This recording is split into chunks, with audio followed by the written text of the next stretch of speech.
اللہ تبارک و تعالی کی بڑی خاص توفیق، اس کی عنایتوں اور اس کی عطاؤں کے صدقے ہمیں یہ غیر معمولی،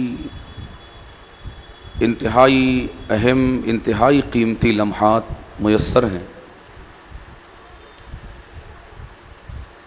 کہ آج ایک انتہائی مقدس اور عظمت والے دن میں ہم اللہ تبارک و تعالی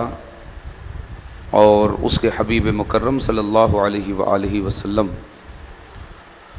اور شہید اعظم سرکار سیدنا امام حسین امام علی مقام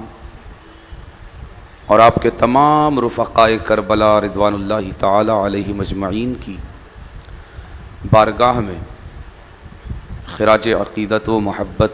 پیش کرنے کے لیے حاضر اور موجود ہیں۔ آج سے تقریباً 14 صدیاں پہلے آج ہی کا دن تھا، اور اس وقت بڑی دیر ہو چکی تھی جبکہ حضور آقائے دو جہاں صلی اللہ علیہ وآلہ وسلم کا چمن اجاڑا جا چکا تھا، خیموں کو آگ لگائی جا چکی تھی، خانوادہ رسول کہ جو چند گھنٹوں پہلے اس روئے زمین اور اس فرش گیتی کی زینت بنا ہوا تھا، ان ذوات مقدسہ کی روشنی اس روئے زمین سے چھین لی گئی تھی، اور حضور جان رحمت صلی اللہ علیہ وآلہ وسلم کے پورے کنبے کو اب سے بہت دیر پہلے خاک و خون میں سرزمین کربلا پر ملایا جا چکا تھا۔ وہ ذات کریم کہ جس کے صدقے ساری کائنات کو وجود ملا، کائنات کا ذرہ ذرہ اپنے وجود میں جس کا احسان لیے ہوئے ہے، قطرہ قطرہ جس کے زیر بار احسان ہے، اپنے وجود میں اور اپنی بقا میں اسی ذات کریم کے پورے خانوادے کو اور پورے کنبے کو کسی دوسری مخلوق نے نہیں بلکہ انسانوں کی جماعت نے، اور انسانوں کی جماعت میں بھی رسول اللہ کا کلمہ نہ پڑھنے والوں نے نہیں، کفار اور مشرکین نے نہیں، بلکہ رسول اللہ صلی اللہ علیہ وآلہ وسلم کا کلمہ پڑھنے والوں نے، جو آپ کی نبوت اور آپ کی رسالت کی گواہی دے رہے تھے، جو اللہ کے رسول صلی اللہ علیہ وآلہ وسلم کو غیب کی خبر دینے والا یعنی نبی مان رہے تھے،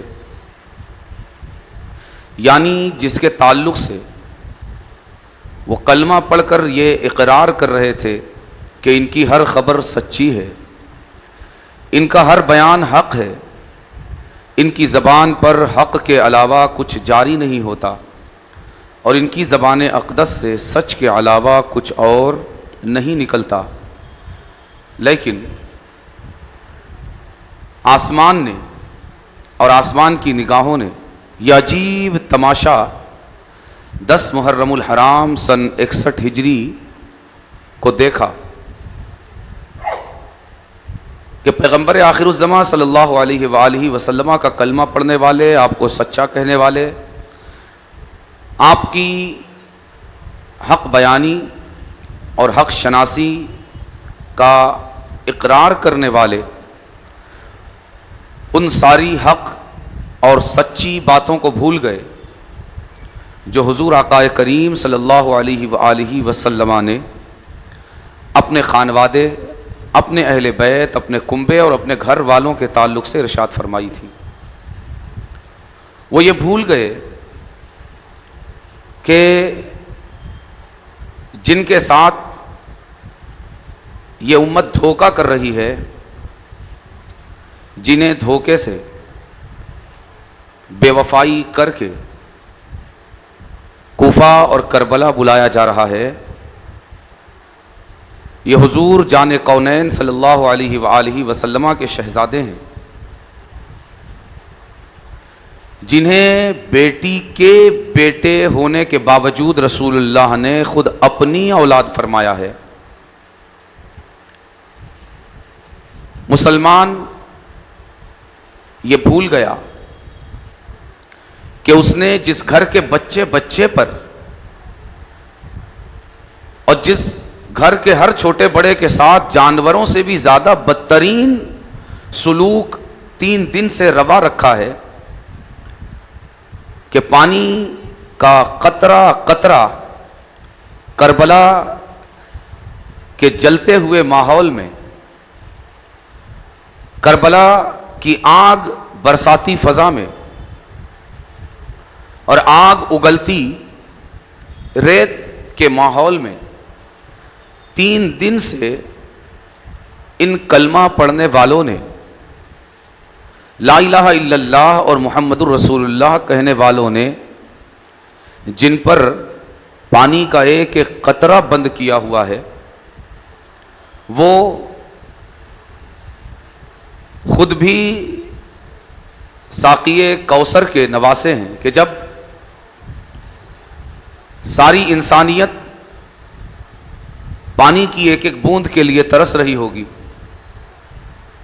زمین پر تو 1000 چشمے ہیں، 1000 ندیاں ہیں، 1000 دریا ہیں کہ ایک نہیں تو دوسرا، دوسرا نہیں تو تیسرا، تیسرا نہیں تو چوتھا انسان اپنی پیاس کہیں نہ کہیں سے کسی نہ کسی طرح بجھا لینے کے لیے اپنے پاس کئی آپشن رکھتا ہے، لیکن میدان محشر کی وہ ہولناک اور خطرناک پیاس کہ جس پیاس کو بجھانے کے لیے، جس تشنگی کو سیراب کرنے کے لیے صرف ایک ہی راستہ ہوگا، ایک ہی آب خانہ ہوگا، ایک ہی چشمہ، ایک ہی نہر ہوگی جس پر قبضہ حسین کے نانا جان کا ہوگا، اسی کو اس نہر سے اپنی پیاس بجھانے کی اجازت ہوگی جسے حسین کے نانا جان کی اجازت ہوگی، اور خود حسین بنفس نفیس جس مقام سے اپنے نانا جان کی امت کو اپنے ہاتھوں سے سیراب فرما رہے ہوں گے۔ یہ امت یہ بھول چکی ہے کہ یہ جن انسانوں کو اپنے نیزوں پر گیند کی طرح اچھال رہی ہے، جن کے وجود سے کھلواڑ کر رہی ہے، یہ وہ وجود ہیں کہ جن کی محبت کو نبی امی صلی اللہ علیہ وآلہ وسلم نے اپنی محبت کا حصہ قرار دیا ہے۔ یہ امت بھول چکی ہے کہ جس کے بدن پر یہ تلواروں کے زخم پر زخم لگا رہے ہیں، جسے ایک ہدف بنا کر اپنی تیر اندازیوں اور نشانے بازیوں کی مشق کر رہے ہیں، یہ وہ ذات ہے جس کے بارے میں رسول اللہ نے فرمایا کہ میں حسین سے جدا نہیں ہوں، حسین مجھ سے جدا نہیں ہے، بلکہ حسین منی وانا من حسین، میں حسین سے ہوں اور حسین مجھ سے ہیں، نہ میں حسین کو چھوڑ کر مکمل تمہیں مل سکتا ہوں، نہ حسین مجھے چھوڑ کر تمہیں مل سکتے ہیں۔ حسین کو پانا ہے تو تمہیں مجھے پانا پڑے گا، اور مجھے پانا ہے تو تمہیں حسین کو پانا پڑے گا۔ لیکن کلمہ پڑھنے والی امت پر اس دن ان کی آنکھوں پر ایسا سیاہ پردہ پڑ گیا تھا، ان کی بینائی پر ایسی سیاہ پٹی بند گئی تھی کہ وہ سب کچھ جانتے، سب کچھ سمجھتے، سب کچھ دیکھتے بھی کچھ دیکھنے کے لیے تیار نہیں تھے، جبکہ خود امام حسین بار بار انہیں یاد دلا رہے تھے کہ لوگوں، اس وقت روئے زمین پر میرے علاوہ تمہارے نبی اور تمہارے رسول کا کوئی اور نواسہ موجود نہیں ہے۔ ذات رسالت سے ایسا قریبی تعلق رکھنے والا، حضور جان رحمت صلی اللہ علیہ وآلہ وسلم کی جان سے ایسا جگری اور ایسا خونی تعلق رکھنے والا اس روئے زمین پر میرے علاوہ کوئی اور موجود نہیں ہے۔ میں وہی ہوں جسے رسول اللہ صلی اللہ علیہ وآلہ وسلم نے، تمہارے نبی نے، اللہ کے آخری پیغمبر صلی اللہ علیہ وآلہ وسلم نے، جسے دنیا ہی میں صرف جنتی ہونے کی بشارت نہیں بلکہ جنتی نوجوانوں کی سرداری کی بشارت عطا فرمائی ہے۔ میں وہی ہوں جسے حضور آقا کریم صلی اللہ علیہ وآلہ وسلم اپنے کاندھوں پر سوار کر کے دیر تک مدینے کی گلیوں میں گھمایا کرتے تھے۔ میں وہی ہوں جسے آقا دو جہاں صلی اللہ علیہ وآلہ وسلم اپنی پشت مبارک پر سوار کر کے اور خود جس کی سواری بن کے گھر میں اس کونے سے اس کونے اور اس کونے سے اس کونے اپنی زلفوں کو ہمارے ہاتھوں میں تھما کر چکر لگایا کرتے تھے۔ میں وہی ہوں کہ جب نماز کی حالت میں کائنات کے اس سب سے عظیم نمازی اور اس سب سے عظیم شان رکھنے والے ساجد کی پشت مبارک پر سوار ہو گیا تو میرا اتنا لحاظ فرمایا، اتنا خیال فرمایا کہ میں خود سے جب تک آپ کی مبارک پشت سے اتر نہیں گیا، حضور آقا دو جہاں صلی اللہ علیہ وآلہ وسلم نے خود ہو کر مجھے اپنی پشت مبارک سے نہیں اتارا۔ لیکن اس کے باوجود اقتدار کا نشہ، پاور، طاقت اور قوت کا لالچ، کرسی اور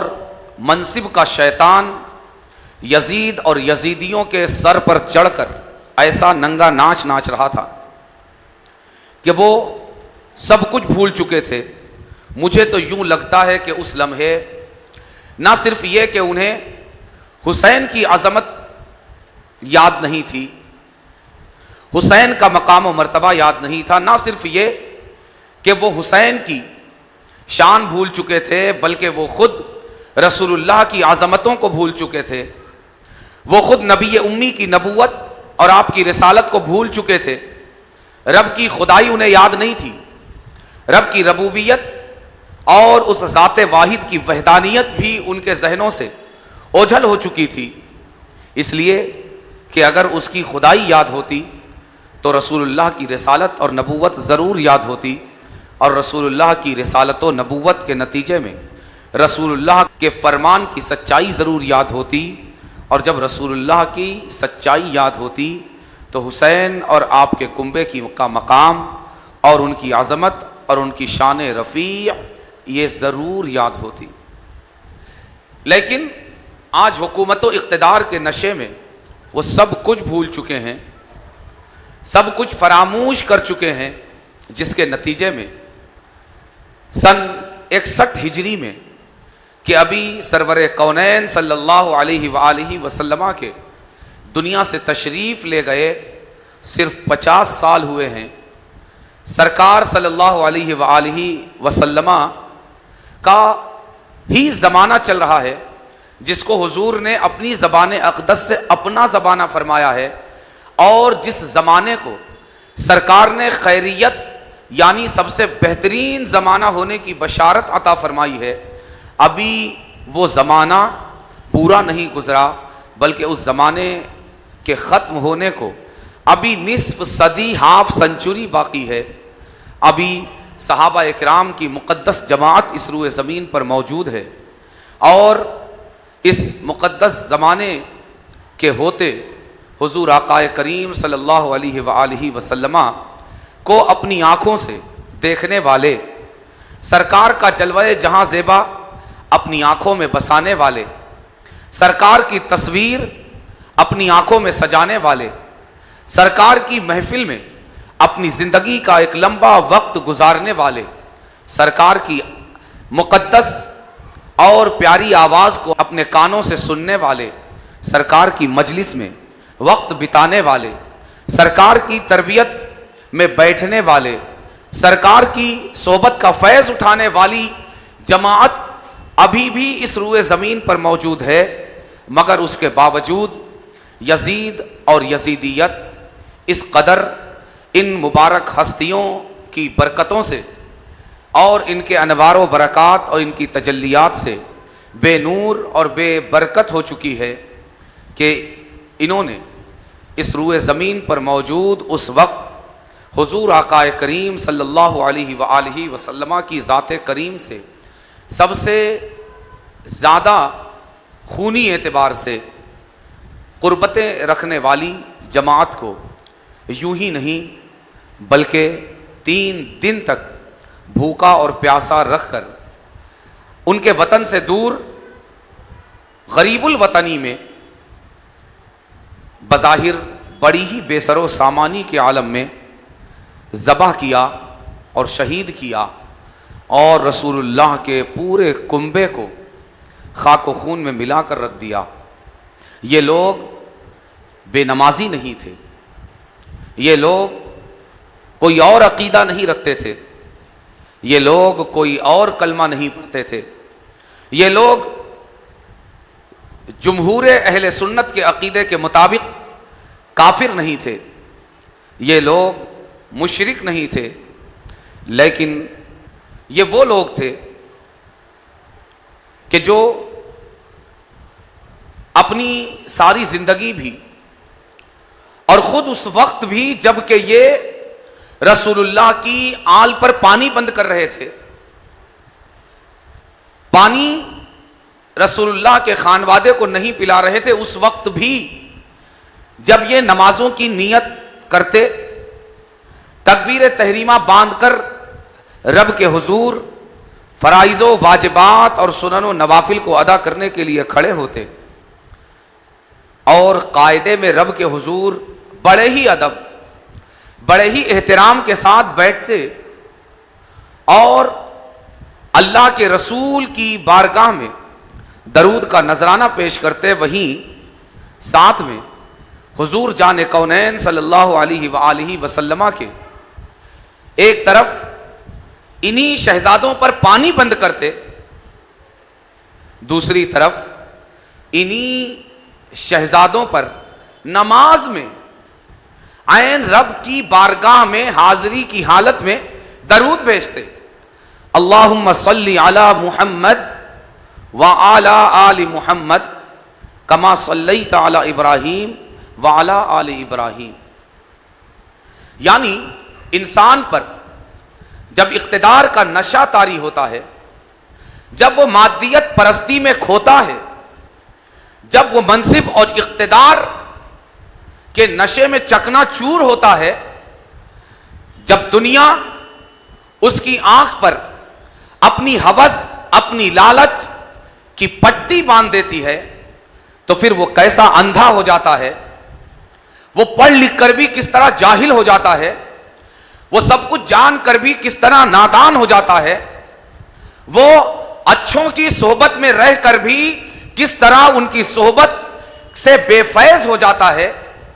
وہ کس طرح صحابہ جیسے عظیم لوگوں کی گود میں کھیل کر بھی کس طرح ان کی تربیت پر پانی پھیرتا ہے،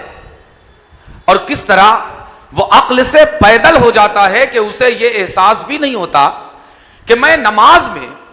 جن پر درود بھیج رہا ہوں، میں پڑھتا ہوں اللہم صلی علی محمد وعلی آل محمد کما صلیت علی ابراہیم وعلی آل ابراہیم، یہ وہی آل محمد ہیں جن پر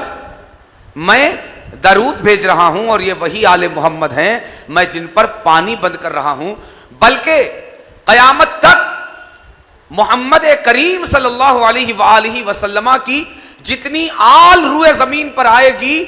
یہ شخصیات جو اس وقت 3 دن کی بھوکی اور پیاسی سرزمین کربلا پر موجود ہے، یہ ان تمام آل رسول کی نمائندہ شخصیات ہیں،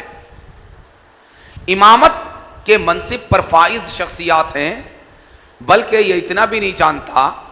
کہ جن ذوات قدسیہ میں برکت کی دعا یہ کر رہا ہے اپنی نماز میں، وہ اپنی نماز میں جس طرح ہم کہتے ہیں اللہم صلی علی محمد وعلی آل محمد کما صلیت علی ابراہیم وعلی آل ابراہیم انک حمید مجید، آگے ہم کیا کہتے ہیں اللہم بارک علی محمد وعلی آل محمد کما بارکت علی ابراہیم وعلی آل ابراہیم انک حمید مجید، اے اللہ برکتیں دے ہمارے نبی اور ہمارے رسول حضور آقا کریم صلی اللہ علیہ وآلہ وسلم، اور برکتیں دے ہمارے نبی کی آل کو، اللہم بارک علی محمد وعلی آل محمد، اے اللہ محمد صلی اللہ علیہ وآلہ وسلم اور آپ کی آل کو برکتیں دے۔ یہ یزید اور یزیدی پڑھ لکھ کر بھی اس قدر جاہل، اس قدر نادان اور اس قدر علم سے بے بہرا ہو چکے تھے کہ آج علم کا معمولی طالب بھی یہ سمجھتا ہے کہ نماز میں یہ کہنا اللہم بارک علی محمد وعلی آل محمد، یہ اس دعا کا معنی یہ ہے کہ اے اللہ ہمارے سرکار کی اولاد میں برکتیں ڈال دے، انہیں برکتیں عطا فرما، ان کی تعداد کو بڑھا دے، انہیں کثرت عطا فرما، وہ 2 ہیں تو 4 کر دے، 4 ہے تو 8 کر دے، گویا اے رب تو نے جو کثرت کا وعدہ اپنے نبی امی سے انا اعطیناک الکوثر فرما کر کیا ہے، اے رب قیامت تک رسول اللہ کی آل میں اس کثرت کے وعدے کو پورا فرما دے اور انہیں برکتوں سے نواز دے۔ یہ امت اس دن، اس وقت، اس لمحہ کتنی دوغلی ہو چکی تھی کہ نماز میں کہتی تھی اے اللہ نبی کی آل میں برکتیں رکھ دے، ان میں کثرت ڈال دے، ان کی تعداد بڑھا دے، انہیں ساری دنیا میں کہ چپے چپے میں وجود عطا فرما۔ لیکن جب نماز کا سلام پھیر کر یہ میدان کربلا میں آتی تو پلان کرتی کہ کس طرح نبی کے سارے کنبے کی تعداد کو کم نہیں بلکہ انہیں سرے سے ختم کر دیا جائے، انہیں خاک و خون میں ملا دیا جائے، انہیں فنا کے گھاٹ اتار دیا جائے۔ میں ساری امت سے کہنا چاہتا ہوں کہ جب دنیا کے مال و منال اور دنیا کی کرسی اور دنیا کے منصب و اقتدار اور حکومت و سلطنت اور طاقت و قوت کا نشہ جب کسی قوم پر یا کسی جماعت پر یا کسی فرد پر جب طاری ہوتا ہے تو پھر وہ اسی طرح عقل سے پیدل ہوتا ہے، اسی طرح پڑھ لکھ کر جہالت کا مظاہرہ کرتا ہے، اسی طرح جان کر بھی انجان بنتا ہے، اسی طرح دانا ہوتے ہوئے بھی نادانی کا ثبوت دیتا ہے کہ اس کی نماز کچھ اور ہوتی ہے اور اس کا عمل کچھ اور ہوتا ہے۔ جب رب کے آگے ہاتھ باندھ کر کھڑا ہوتا ہے تو اس کی زبان پر کچھ اور جاری ہوتا ہے، اور جب میدان عمل میں اترتا ہے تو اس کا کردار اور اس کا عمل کچھ اور کہہ رہا ہوتا ہے۔ میں اس امت سے کہنا چاہتا ہوں، اپنی جماعت سے کہنا چاہتا ہوں کہ اولاد رسول کا یہ خون بہانے والے، اولاد رسول کو یہ گالیاں بکنے والے، اولاد رسول کو کربلا کی سرزمین پر خاک و خون میں ملانے والے یہ کافر اور مشرک نہیں تھے۔ خدا کے لیے موجودہ زمانے کی یزیدیت کو اس یزیدیت کے آئینے میں پہچانیے. آپ اس بھرم میں مت رہیے کہ یہ آج آل زہرا کو گالیاں بکنے والے فلاں حضرت کے بیٹے ہیں. آپ اس بھرم میں مت رہیے کہ رسول اللہ کی آل کو آج گالیاں بکنے والے فلاں حضرت کے پوتے ہیں. رسول اللہ کی اولاد کی عزت کو اچھالنے والے فلاں حضرت کا نام لینے والے ان کے نام کا نعرہ لگانے والے ہیں. خدا کی قسم کربلا میں حسین کی بوٹیاں بنانے والے, حسین کا سر تن سے جدا کرنے والے, حسین کو 100 سے زیادہ زخم دینے والے, رسول اللہ کے پورے کنبے کو خاک و خون میں ملانے والے ان حضرت سے کہیں بڑے حضرت کی اولاد تھے. یزید صحابی رسول حضرت سیدنا امیر معاویہ کا بیٹا تھا, اور نہ جانے صحابہ کی عظیم جماعت کے گھر سے تعلق رکھنے والے کتنے لوگ میدان کربلا میں موجود تھے. اس بھرم میں مت رہنا کہ فلاں حضرت کی اولاد ہے, فلاں حضرت کا نام لینے والے ہیں. یہی بھرم تو میدان کربلا میں انہیں لے ڈوبا, جو بھرم آج لے ڈوبا ہے. کوئی کافر اگر سازش کرے گا تو اس کو پہچاننے میں کیا دیر لگے گی, کوئی مشرک اگر سازش کرے گا اسے پہچاننے میں کیا دیر لگے گی, لیکن باطل ہمیشہ حق کا چولا پہن کر آتا ہے. یزیدیت ہمیشہ حسینیت کا نعرہ لگاتے ہوئے آتی ہے. لیکن میں اس امت سے عرض کرنا چاہوں گا کہ سب دیکھتے ہوئے اندھے مت بنو, سب سمجھتے ہوئے ناسمجھ مت بنو, سب جانتے ہوئے انجان مت بنو. کیوں؟ اس لیے کہ یہ دنیا اوروں کے لیے دنیا تک ہی محدود ہے, مگر ایک کلمہ پڑھنے والے کے لیے یہ دنیا تک محدود نہیں, بلکہ اب یہ کبھی ختم نہ ہونے والی زندگی کا آغاز ہے. اب مر کر بھی کسی کو نہیں مرنا ہے. یہ دنیا میں جان کر انجان بن سکتے ہو, سمجھ کر ناسمجھ بن سکتے ہو, مگر یاد رکھو مرنے کے بعد اپنے ایک ایک کردار کا, اپنی ایک ایک بولی کا, اپنے ایک ایک ارادے کا حساب بھی دینا ہوگا اور جواب بھی دینا ہوگا. اس لیے سن 61 ہجری کے کربلا کے آئینے میں موجودہ یزیدیت کو جاننے اور پہچاننے کی کوشش کیجیے. کل کا یزید کوئی ملا نہیں, تابعی تھا. تابعی وہ بہترین جماعت اس روئے زمین پر ہے جس کے بارے میں سرکار نے فرمایا کہ بہترین لوگ یہ میرے بعد صحابہ ہیں اور صحابہ کے بعد بہترین لوگ تابعین ہیں. یزید کوئی ملا نہیں تھا, یزید کوئی علامہ, کوئی مولانا, کوئی مفتی, کوئی قاضی القضات نہیں تھا. یزید کسی دارالفتاء کا مفتی یا دارالقضاء کا قاضی نہیں تھا, بلکہ یزید امیر المؤمنین تھا, اگرچہ نام نہاد اور بزام خیش تھا. اس وقت روئے زمین پر اسلام کے نام پر کوئی سب سے بڑا ٹائٹل, کوئی سب سے بڑا لقب, کوئی سب سے بڑا عہدہ, کوئی سب سے بڑا منصب ہو سکتا تھا تو اس منصب پر یزید بیٹھا ہوا تھا. وہ ٹائٹل حسین کو لگا ہوا تھا. مسلمانوں, ٹائٹل سے دھوکے میں مت آؤ. یزید کے سر پر یہ کپڑے کا کلغیوں والا پھیٹا نہیں تھا, امیر المومنین ہونے کا تاج سجا ہوا تھا. یزید اسٹیج پر دین فروشی کرنے والا کوئی دین فروش ملا نہیں تھا, بلکہ امیر المومنین کے امارت امت کے تخت پر بیٹھ کر دین کو بدلنے والا امیر المومنین تھا. یزید کسی دارالفتاء میں بیٹھ کر فتویٰ فروشی کرنے والا مفتی نہیں تھا, بلکہ دین کے نام پر قائم کی جانے والی سب سے عظیم عمارت میں بیٹھ کر دین کے ساتھ مذاق کرنے والا بدباطن شخص تھا. یزید کسی دارالقضاء میں بیٹھنے والا کوئی قاضی یا قاضی القضات نہیں تھا, بلکہ یزید امیر المؤمنین بنا بیٹھا تھا, خلیفۃ المسلمین بنا بیٹھا تھا. اور آج کی یزیدیت تو کل کی یزیدیت سے اتنا میچ کرتی ہے کہ کل کی 61 ہجری کی یزیدیت کو قدم بقدم دیکھتے جاؤ اور آج کی یزیدیت کا ایک ایک خد و خال دیکھتے جاؤ تو پتہ چلے گا کہ آج کی یزیدیت 61 ہجری کی یزیدیت سے جتنی مشابہت رکھتی ہے، شاید ان 14 صدیوں میں یزیدیت کو کبھی بھی اتنی زیادہ مشابہت رکھنے والا کوئی مکھوٹا میسر نہیں آیا ہوگا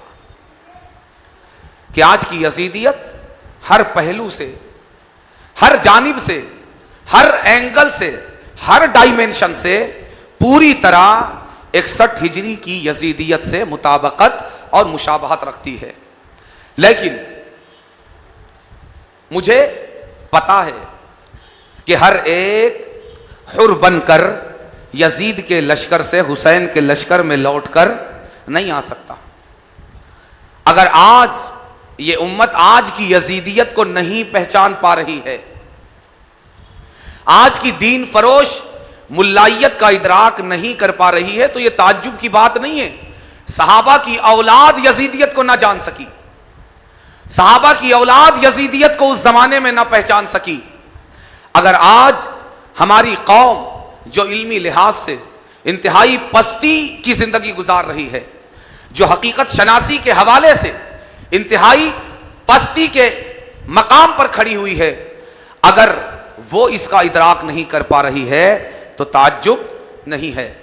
مگر یاد رکھیے یہ بھی قسمت کی بات ہے کہ کسی کو حسینیت کے راستے پر چلنا نصیب ہو جائے، کسی کو حر بن کر یزیدیت کے وجود پر تھوک کر حسینیت کی طرف رخ کرنا میسر آ جائے. ہاں، حر ہمیشہ کم ہوا کرتے ہیں، مگر کمی حقانیت کے راستے میں رکاوٹ نہیں بنا کرتی. حسینی کربلا کے میدان میں 72 ہیں، یزیدی 22,000 ہیں. حسین کے پاس بظاہر دنیا کا کوئی اقتدار نہیں ہے، کوئی کرسی نہیں ہے، کوئی منصب نہیں ہے، کوئی سلطنت، کوئی حکومت نہیں ہے. بظاہر یزید کے پاس حکومت بھی ہے، سلطنت بھی ہے، منصب بھی ہے، اقتدار بھی ہے، بڑا ٹائٹل بھی ہے. مگر یہ سب کچھ ہونے کے باوجود یزید کو کربلا کے میدان میں حقانیت کا تمغہ میسر نہیں آ سکا، اور بظاہر حسین کے پاس کچھ نہ ہو کر حسین سے کوئی حقانیت کا علم چھین نہ سکا، بلکہ حسین اپنی تعداد میں قلت کے باوجود کربلا کے میدان میں حق کے تنہا علم بردار بنے ہوئے ہیں، اور یزیدیت اپنی کثرت کے باوجود باطل کا تنہا نشان بنی ہوئی ہے. اور کربلا کے میدان سے لے کر قیامت تک حسین ہی حق کا پیمانہ ہوں گے اور یزید ہی باطل کا پیمانہ ہوگا. میں اس امت سے عرض کرنا چاہتا ہوں کہ تم نے اگر کربلا کی یاد کے اس موقع پر، شہدائے کربلا کے ذکر کے اس موقع پر اگر داستان کربلا کو یوں سنا کہ حسین کو تو جاننے کی کوشش کی، مگر حسین کا وہ ذکر جو تمہیں یزید کی پہچان نہ کروا سکا، تو پھر تمہارا یہ ذکر حسین سننا کچھ اور ہو سکتا ہے، ذکر حسین نہیں ہو سکتا. اس لیے کہ وہ توحید نہیں ہے جو کلمہ پڑھنے والے کو شرک کے دلدل سے نہ نکال دے. وہ اسلام نہیں ہے جو کلمہ پڑھنے والے کو شرک کے دائرے سے باہر نہ نکالے. وہ ایمان نہیں ہے جو مسلمان کو بت پرستی سے باہر نہ نکالے. وہ سچ نہیں ہے جو انسان کو جھوٹ سے باہر نہ نکالے. وہ حق نہیں ہے جو انسان کا ہاتھ پکڑ کر باطل کے میدان سے اسے باہر نہ نکالے. اسی طرح وہ ذکر حسین نہیں ہے جو ہمیں یزیدیت کی پہچان نہ کرائے. اگر ہم حسین کی یاد ہم منائیں اور یزیدیت کی پہچان ہمیں نہ ہو سکے، اگر ہم حسین کا ذکر سنیں مگر یزیدیت کی شناخت نہ ہو سکے، اگر ہم کربلا کی داستان سنیں اور یزیدیت کو نہ پہچان سکیں، بلکہ یزیدیت 61 ہجری کی یزیدیت کے آئینے میں ہر زمانے کی یزیدیت کا ادراک اور شعور ہمارے اندر پیدا نہ ہو، تو پھر یاد رکھیے کہ آپ نے کچھ اور سنا ہے. یہ ذکر حسین نہیں ہو سکتا، اور یہ داستان کربلا نہیں ہو سکتی. اس لیے کہ حسین نے گردن کٹائی ہی اس لیے ہے تاکہ قیامت تک آنے والی نانا جان کی امت کو یزیدیت کی پہچان ہو جائے۔ اگر حسین کی قربانی آج امت کو موجودہ یزیدیت کی پہچان نہیں کروا پاتی، چاہے وہ جس رنگ میں ہو، چاہے وہ جس ڈھنگ میں ہو، جتنا موٹا نقاب اور جتنا سیاہ پردہ یزیدیت نے اپنے چہرے اور اپنے وجود پر ڈال کر رکھا ہو، اگر ذکر شہدائے کربلا، ذکر حسین، یاد حسین، داستان کربلا اگر آج کے یزیدیوں کے چہروں سے اگر یزیدیت کا نقاب نوچ کر نہیں پھینکتے تو پھر یاد رکھیے کہ آپ نام کے ذکر حسین میں کھوئے ہوئے ہیں، حقیقی ذکر حسین آپ کو میسر نہیں ہے۔ اس لیے 61 ہجری کی یزیدیت کو آئینہ بنا کر آج کے یزیدوں کو ہمیں پہچاننے کی ضرورت ہے، آج کے یزیدیوں کو ہمیں پہچاننے کی ضرورت ہے، اپنی اولاد کو یہ بتانے کی ضرورت ہے کہ وہ بدباطن جو یہ کہتے ہیں کہ فاطمہ زہرا کی طہارت پر انگلی اٹھاتے ہیں اور کہتے ہیں کہ فاطمہ زہرا خطا پر تھی، وہ حسینی نہیں بلکہ یزیدی ہیں۔ وہ جو امام علی رضی اللہ تعالی عنہ وعلیہ السلام پر انگلی اٹھاتے ہیں، ان کی شان میں اور بالواسطہ رسول اللہ کی شان میں گستاخی کرتے ہیں اور کہتے ہیں کہ ہمیں ان سے نسبت رکھنے والے ان کے جبہ مبارکہ پر کوئی ناز نہیں ہے، یہ حقیقت میں یزیدی ہیں۔ جو رسول اللہ کی شان میں یوں گستاخی کرتے ہیں کہ رسول اللہ بھی بریلوی ہیں، یہ حقیقت میں یزیدی ہیں۔ ہمیں اپنی اولاد کو بتانا ہوگا کہ یزید خواہ کل کا ہو یا یزید آج کا ہو، کل کا یزید بھی مردود ہے، آج کا یزید بھی مردود ہے۔ کل کا یزید اگر صحابی رسول کا بیٹا ہو کر مردود ہے تو آج کا یزید کسی حضرت کا بیٹا ہوا کرے، کسی حضرت کا پوتا ہوا کرے، اگر صحابی کا بیٹا ہونا اس یزید کو اللہ و رسول کی بارگاہ سے قبولیت کی سند نہیں دلا سکتے تو آج کسی حضرت کے بیٹے کو رسول اللہ کی گستاخی کے باوجود، اہل بیت کی شان میں گستاخیوں کے باوجود کسی حضرت کے بیٹے، کسی حضرت کے پوتے اور نواسے کو اللہ و رسول کی بارگاہ سے قبولیت کی سند نہیں مل سکتی۔ اس لیے ہمیں 61 ہجری کے کربلا کو آج کے کربلا کے لیے آئینہ بنانا ہوگا، 61 ہجری کی حسینیت کو آج کی حسینیت کے لیے آئینہ بنانا ہوگا، 61 ہجری کی یزیدیت کو آج کی یزیدیت کے لیے آئینہ بنانا ہوگا، اور اسی آئینے میں ہمیں حسین اور حسینیت کو دیکھ کر اس کے ساتھ کھڑا ہونا ہوگا، اور یزید اور یزیدیت کو دیکھ کر ہر قدم پر اس کی حوصلہ شکنی کرنی ہوگی، ہمیں اس کا ساتھ چھوڑنا ہوگا۔ اللہ تبارک و تعالی ہمیں اور ہماری نسلوں کو خاص کر موجودہ یزیدیت اور یزیدیت کے ہر رنگ اور ہر ڈھنگ سے ہمیشہ محفوظ و مامون رکھے، اور ہمیں حسینیت والی زندگی اور حسینیت والی موت عطا فرمائے۔ ہمیں صرف گفتار کا حسینی نہیں بلکہ ہمیں بھی ہماری نسلوں کو بھی کردار کا حسینی بنائے، عادات کا حسینی بنائے، اطوار کا حسینی بنائے، ہمیں اور ہماری قیامت تک آنے والی نسلوں کو حسین کے راستے کا مسافر بنائے، اور حسین کے راستے پر ہر قدم اپنا سب کچھ قربان کرنے کا عزم پیدا کرنے کی ہمیں توفیق عطا فرمائے۔ وما علینا الا البلاغ۔